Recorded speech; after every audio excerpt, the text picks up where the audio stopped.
Mortal Kombat, one of the biggest video game franchises of all time, so it only made sense to make a movie out of it. And they did that in the 90s, and it was awful. So they decided to make it a sequel, and that was even worse.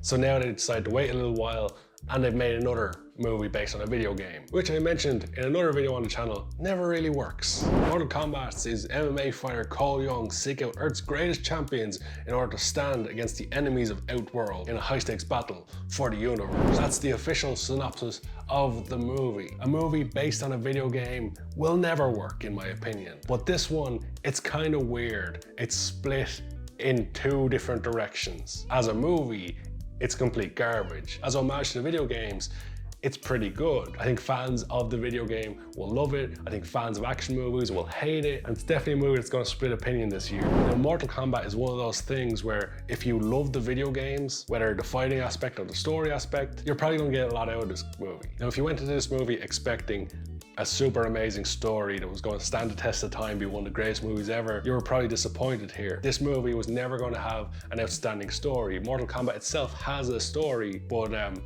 it's not the best. And this movie, they kind of tried to stay true to the original one, but at the same time, they kind of go off on a tangent as well. The movie is Mortal Kombat, but the whole Mortal Kombat tournament element doesn't really feature in this movie too much. The movie also has a little bit of a duality in it, in that there's the first 10 minutes of the movie and then there's the rest of the movie, and they're completely separate. Not completely separate, there is a link to them, but even the styling and everything and the way the first 10 minutes was shot, or the first 7 minutes I think it is, that part, there's a clip of it online. You can actually watch the first 7 minutes absolutely free online. That part looks great, the action's great, and it's certainly violent, sets the tone for the movie really well. But the movie goes off on a different tangent then, jumps more into modern day. A protagonist called Cole Young. Now, I don't know Mortal Kombat super well. I played the original games, I played some games in the 90s, but I haven't played the more recent ones. Maybe he's a more recent character, but he's not a character I'm familiar with from Mortal Kombat. I'd expect someone like Johnny Cage or Sonya Blade to be the main character. In fact,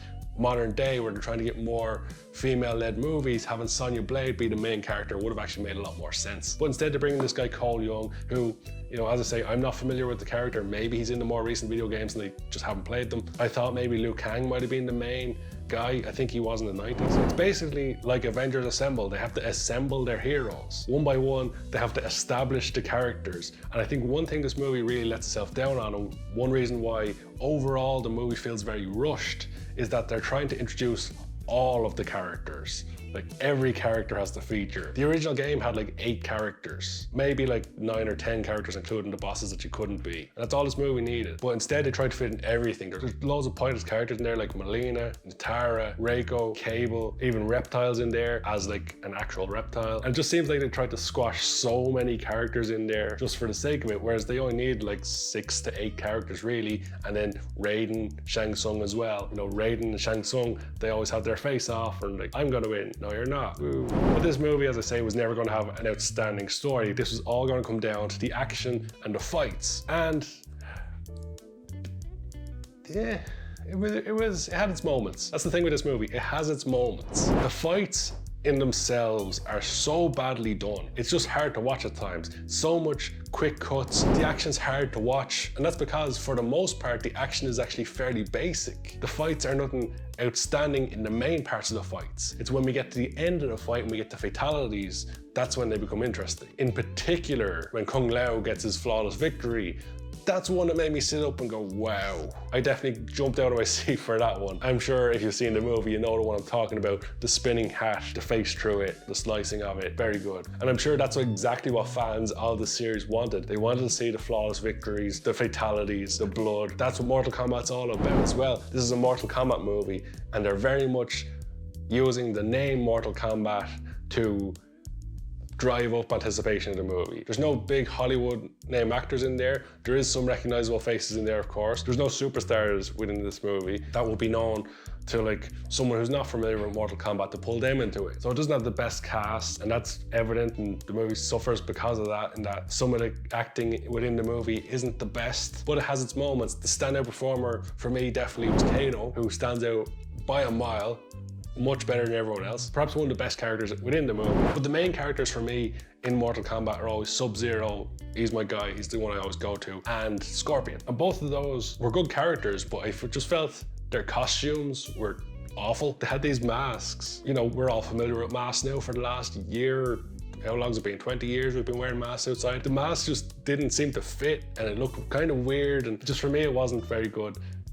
Costume design, I think that costume design has potential to be awesome, but hasn't quite reached it there. In the 90s, it was just basic cloth. They tried something a little bit different this time, but I just think it could have been better costume design on that one. Minor thing. The use of the powers and everything was much better, especially from Sub-Zero. The one thing this movie was definitely let down on is that I think they gave way too much in the trailer. It happens a lot with movies, and sure, they want to get out there that, look, Sub-Zero is awesome, he's got his powers. But the part where he like stops the bullet with the ice, that part would have been amazing in the movie if we hadn't seen it in the trailer. And similarly, the part where he tears off Jax's arms, that would have been amazing in the movie if we hadn't seen it in the trailer. Just knowing it was coming definitely watered down the moments. Overall, much better than the 90s movie, but that's not hard. But at the same time, not a great movie. It's got its moments, as I say, and some of the fatalities are just wow. Some of the stuff in the movie is kind of stupid. Like there's a point where I think is it Melina? I think it's Melina appears behind Cole Young, and instead of like stabbing him in the back of the head, she slaps him on the back. So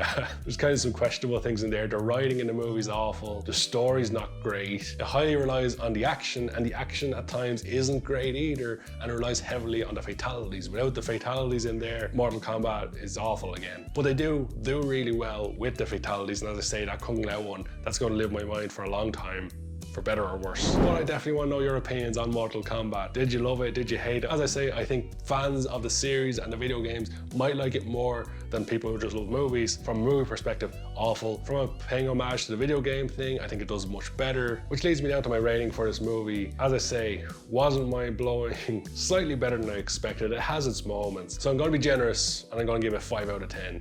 And as I say, that is generous. Don't forget to tell me your opinions on this movie in the comment section below. And if you've enjoyed today's video, there should be another one for you to check out right over here. And with all that said and done, thank you so much for watching.